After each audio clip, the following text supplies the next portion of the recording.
In the quiet hush of a rainy autumn evening, the streets of downtown Chicago gleamed under the soft glow of streetlights. Puddles reflected the blurry outlines of towering skyscrapers, and the air carried the faint scent of wet asphalt and distant coffee shops. Emily Thompson, a young woman in her early 20s, huddled under the awning of an abandoned storefront. Her worn backpack, patched with duct tape, held all her worldly possessions: a thin blanket, a few crumpled dollars, and a faded photo of her family from better days. Emily had been homeless for nearly 2 years now. It started when her parents passed away in a car accident, leaving her with debts she couldn't pay and no one to turn to. She had tried shelters, but they were always full, and the streets felt safer in their own harsh way. Each day was a quiet battle searching for food in dumpsters, avoiding the cold stares of passers-by, and dreaming of a warm bed. But tonight, as the rain pattered steadily,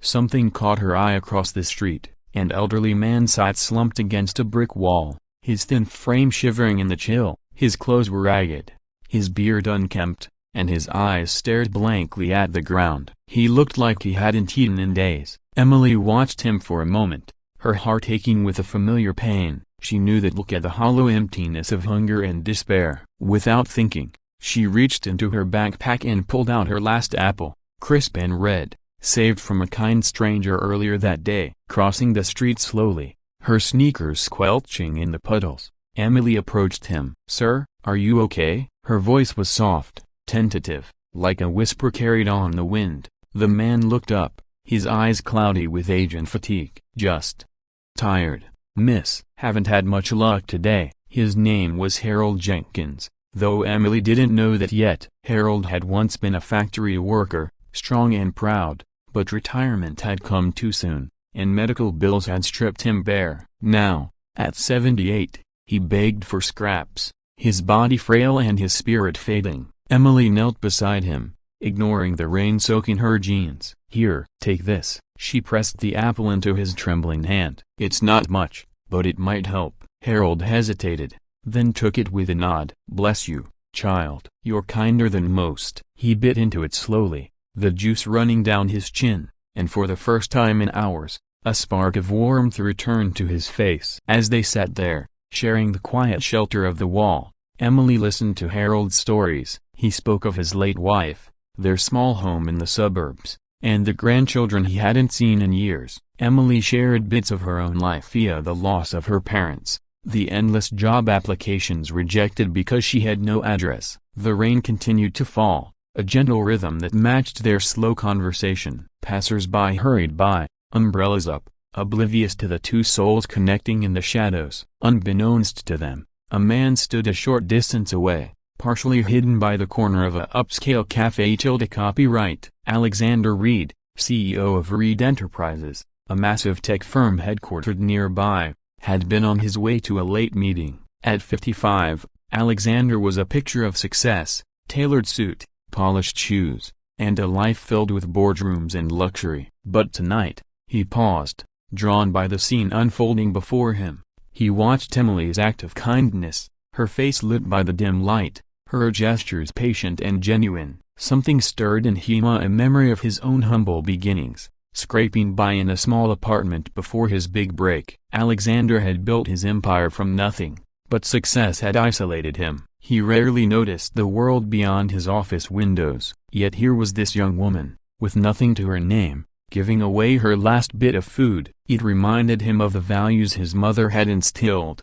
compassion in the face of hardship. He lingered, rain dripping from his umbrella, his mind turning over possibilities. The next morning dawned clear, the rain giving way to a crisp blue sky. Emily woke in her usual spot, an alley behind a bakery where the owner sometimes left day-old bread. She stretched her sore muscles, thinking of Harold. Had he found a place to sleep? She hoped so. Gathering her things, she set out for the day, her stomach growling. The relatable struggle of survival pressed on her, finding food, staying warm, avoiding trouble. But there was a quiet resilience in Emily. She believed, deep down, that kindness would come back around someday. As she walked toward the park, hoping to panhandle enough for a coffee, she spotted Harold again. He was sitting on a bench, looking a bit stronger, sipping from a paper cup. "Emily," he called out, waving her over. They had exchanged names the night before, forging a fragile bond. "Morning,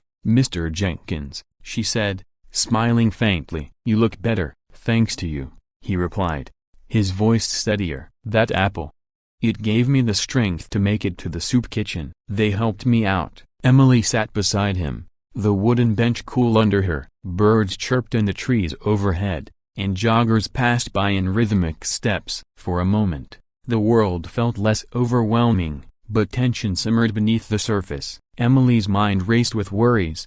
Winter was coming, and the streets would turn brutal. How long could she keep going like this? Harold, too, shared his fear, seeing his health declining. No family to lean on. As they talked, Alexander Reed approached from across the path. He had spent the night reflecting, unable to shake the image of Emily's selflessness. This morning, he had cancelled his meetings, determined to act. Dressed more casually now, in a simple coat and slacks, he stopped before them.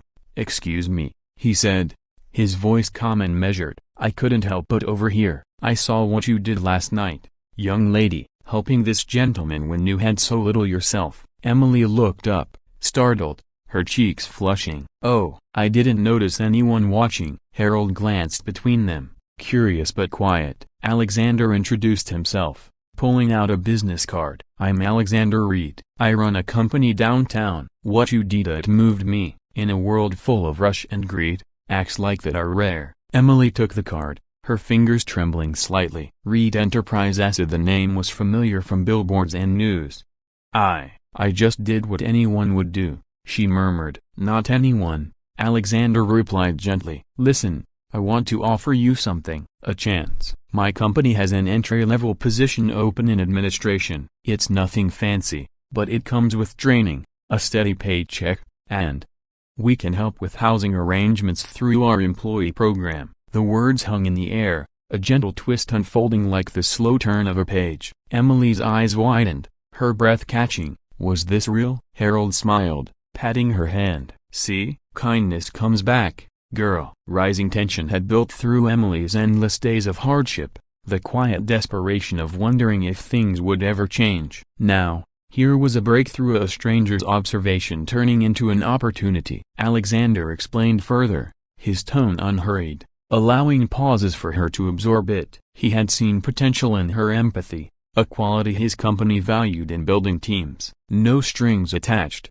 just a fresh start. Emily hesitated, the weight of her past making her cautious. "Why me? You don't even know me." "Because I was once where you are," Alexander said softly, struggling. "Overlooked. Someone gave me a break, and it changed everything. Now, I want to pay it forward." They talked for over an hour, the park coming alive around them with families and laughter. Harold chimed in, his stories adding warmth. By the end, Emily agreed to come in for an interview the next day. Alexander arranged a ride for her and even slipped Harold some cash for a warm meal, promising to check on him too. In the weeks that followed, Emily's life transformed gradually, like the slow bloom of spring after a long winter. She started at Reed Enterprises, learning the ropes in a bright office with kind colleagues. The company provided a small apartment, modest but safe, with a bed that didn't creak and a kitchen she could call her own. She visited Harold often,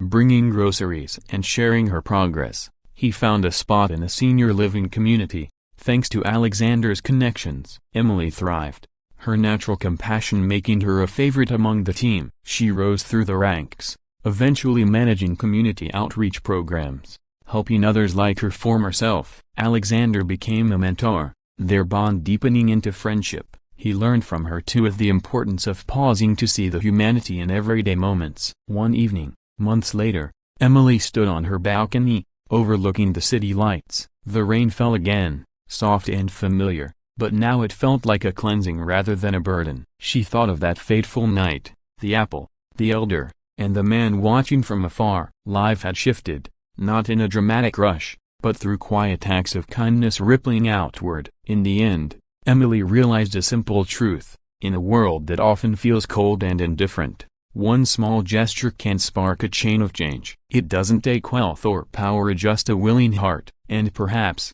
dear listener, that's the insight we all carry. Look around, extend a hand, and watch how lives can transform. If this story touched you, consider reaching out to someone in need today. Who knows? You might just change a life or have yours change in return.